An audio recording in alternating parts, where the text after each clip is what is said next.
Alors, pour parler de ce budget, Alain Lambert, sénateur de l'Orne et secrétaire national de l'UMP en charge de l'économie. Vous êtes un peu le monsieur économie de Nicolas Sarkozy. Éric Besson, c'est un peu votre vis-à-vis au sein du Parti socialiste, député de la Drôme. Éric Besson, est-ce qu'on peut sortir du jeu de rôle habituel où, dès qu'un budget est présenté, l'opposition crie haro sur le baudet? Est-ce qu'il y a des choses que vous voyez positives dans ce budget?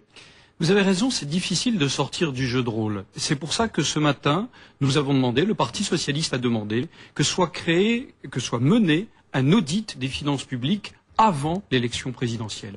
Nous contestons non seulement les chiffres, mais la présentation qui a été faite ce matin, qui nous paraît extrêmement fallacieuse. Si j'entre dans les détails, Alain Lambert, vous avez raison, dira que je me trompe, je lui rétorquerai qu'il se trompe, et vous direz, finalement, on ne sait pas où est la vérité, et ça sera bien normal. Si vous pouvez voilà. Mais c'est grave pour le débat démocratique qui va s'instaurer en 2007. C'est pourquoi. Quels chiffres vous contestez principalement? Par exemple, la dette. Le ministre, à l'instant, on l'entend, dit la dette diminue. Non, la dette augmente. Elle augmente même fortement. Elle a augmenté de 170 milliards depuis 4 ans et demi. Ça représente plus de 2 700 € par Français. Le ministre dit les impôts baissent. Non, les impôts, c'est-à-dire à la fois ce qu'on appelle les prélèvements obligatoires, les impôts et les taxes, augmentent. Ils n'ont cessé d'augmenter depuis 4 ans et demi. Simplement, certains impôts, l'impôt sur le revenu, et accessoirement l'impôt sur la fortune baisse. Ce qui veut dire que ça baisse beaucoup pour peu, ça baisse extrêmement peu pour la très grande majorité des Français. Alain Lambert. Moi, je veux sortir du jeu de rôle. Donc, il faut dire aux Français qu'un budget, ça porte un message. Et le message, c'est la reconnaissance de la valeur travail. Les impôts, c'est un prélèvement sur le fruit du travail des Français. Et quand on baisse les impôts, c'est leur rendre une partie de ce qui était prélevé par la collectivité pour qu'ils puissent l'affecter eux-mêmes à leurs besoins. Et quand on baisse de 4 milliards d'euros les impôts, on rend aux Français 4 milliards de pouvoir d'achat. Ça, c'est un résultat qui n'est pas contestable. Pas les impôts, l'impôt sur le revenu. Soyons précis, comme ça on sera d'accord. J'ai été très convenable tout à l'heure. Allez-y. J'ai laissé dérouler le point de vue du Parti socialiste. Vous savez, un budget, c'est prévisionnel. Si nous discutons avec Éric Besson sur les impôts, est-il ou non pour l'augmentation des impôts? Le programme socialiste répond clairement, ils sont pour l'augmentation des impôts. Nous, à l'UMP, nous sommes beaucoup plus clairs, nous sommes pour absolument maintenir les impôts au niveau où ils sont actuellement, voire les baisser, mais les baisser si nous baissons les dépenses. Le Parti socialiste est-il pour l'augmentation des dépenses? Il est pour l'augmentation des dépenses, alors que nous sommes pour la maîtrise des dépenses.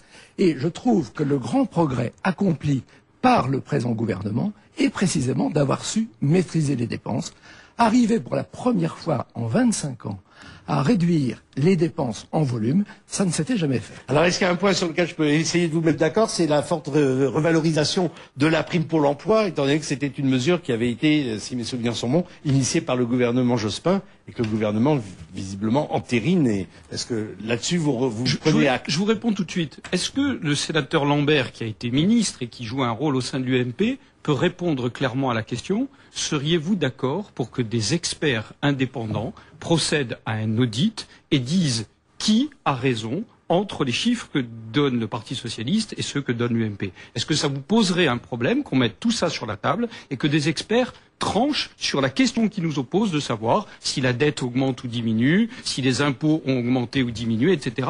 Est-ce que vous seriez d'accord? Moi, ça ne me pose aucun problème parce que des audits ont été faits en 1997, ils ont été faits par les mêmes personnes en 2002. Voilà. Notre proposition, c'est de les faire plutôt avant l'élection qu'après. Moi, sur ce sujet, je suis très ouvert. Je pense que nous gagnons, à chaque fois que nous gagnons en transparence, nous gagnons en démocratie. Sur la prime pour l'emploi, je trouve que c'est un progrès. Il demeure que ça devrait nous poser question de savoir qu'il y a entre 8 et 9 millions de bénéficiaires.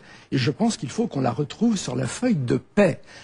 Une personne a besoin de savoir que son travail est justement récompensé. Et donc, je ne serai, pour ma part, satisfait que lorsque la prime pour l'emploi sera sur la feuille de paie. Éric Besson, l'objectif de limitation du déficit budgétaire, cet objectif vous semble crédible?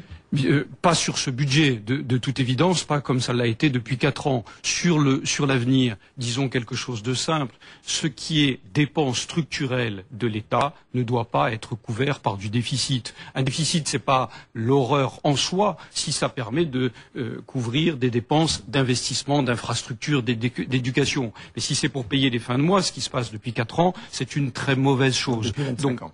Pardon? Depuis 25 ans. Non, que le ministre que vous avez été se souvient, et je suis sûr qu'il en donnera quitus, qu'entre 98 et 2001, le déficit avait été réduit. Vous ne le contesterez pas. Il s'est largement aggravé ensuite. Vous avez rendu les clés de la France exactement au même niveau de déficit que celui que vous avez trouvé en 1997. Et comme vous aviez bénéficié d'une croissance absolument exceptionnelle, vous l'avez gaspillé en dépenses nouvelles. L'audit que vous citiez tout à l'heure, vous savez à quel niveau de déficit il mettait dans la pire solution lorsque vous êtes arrivé vous-même au pouvoir? 2,5%. Est-ce que vous parlez pouvez en dire... euros, puisque justement sur la dette, vous dites qu'il ne faut pas parler en ratio de PIB parce que ça ne parle pas aux Français. Moi, je suis complètement d'accord. Je n'ai pas dit ça, mais vous avez le droit de le dire. Moi, je veux bien parler et en ratio et en volume. En volume, c'est 170 milliards. En ratio, c'est 68% de la richesse. Vous avez pris 10 points en 4 ans. Donc, que ce soit en volume ou en ratio, de toute façon, il y a aggravation. Le déficit que vous avez laissé était équivalent à celui que vous avez trouvé. Moi, je pense que le déficit n'est pas, en effet, un mal en soi. Je crois même qu'il est utile lorsque la croissance se ralentit, parce que c'est le moyen de soutenir la croissance. En revanche, nous devrions ensemble nous fixer l'objectif d'être à l'équilibre lorsque la croissance est élevée. À défaut, nous traînerons une dette qui consommera la plus grande partie des richesses que les Français produisent. Dernier point, Éric Besson, le Parti socialiste reproche au gouvernement que les baisses d'impôts ne profitent qu'aux riches, pour reprendre la terminologie. D'après le gouvernement, la baisse de 4 milliards annoncée devrait bénéficier aux ménages gagnant moins de 35 000 euros par mois pour les 3/4 d'entre eux. C'est là que je dis que ça n'est même plus de la communication, c'est clairement de la propagande. Quand vous baissez l'impôt sur le revenu, d'abord c'est simple, vous écartez 50% des Français, puisque 50% des Français n'en paient pas. Donc il n'en reste plus que 50%. Or, dans la baisse telle qu'elle a été réalisée, 10% des Français vont bénéficier de 2/3 de l'impôt sur le revenu. C'est clair, ça a même été confirmé, c'est pas seulement la thèse du Parti socialiste, ça a été dit tel que je viens de le dire par Pierre Méhaignerie, le président de la commission des finances, qui est par ailleurs UMP. J'ai les déclarations ici s'il fallait le prouver. Donc c'est pas simplement le Parti socialiste. Nous voudrions que sur ce type de débat, par exemple, il y ait une expertise. Ce que je viens de dire, c'est vrai ou c'est faux. Il faudrait qu'on puisse en débattre. Ici, nous n'avons pas le temps. C'est pour ça que nous demandons cet audit. Alain Lambert, pour terminer, la parole à la défense, évidemment. 80% de la baisse d'impôt profitera à des ménages qui gagnent chaque membre du ménage 1,5 SMIC. Est-ce que ce sont des riches? Selon Éric Besson, ça semble être des riches. Ça n'est pas le cas. Ce que vous venez de dire est absolument faux. Je le maintiens et je vous dis chiche, je le démontre quand vous voulez. Est-ce que la France est réputée être un paradis fiscal pour les riches? Je n'ai pas connaissance qu'il y ait des personnes très riches qui massivement viennent clandestinement dans le paradis fiscal qu'est la France. C'est le contraire. Qui vient en France? Hélas, les pauvres. Ceux qui savent que la France est généreuse, mais en réalité, les riches ont très bien compris que s'ils le pouvaient, il valait mieux qu'ils partent. C'est ce que nous voulons renverser. Merci messieurs. Et donc on retient de ce débat et de vos éclaircissements réciproques l'accord de principe sur une expertise de ce budget. Très importante étant donné les responsabilités qu'Alain Lambert a au sein de l'UMP. Nous suivrons le dossier. Merci messieurs.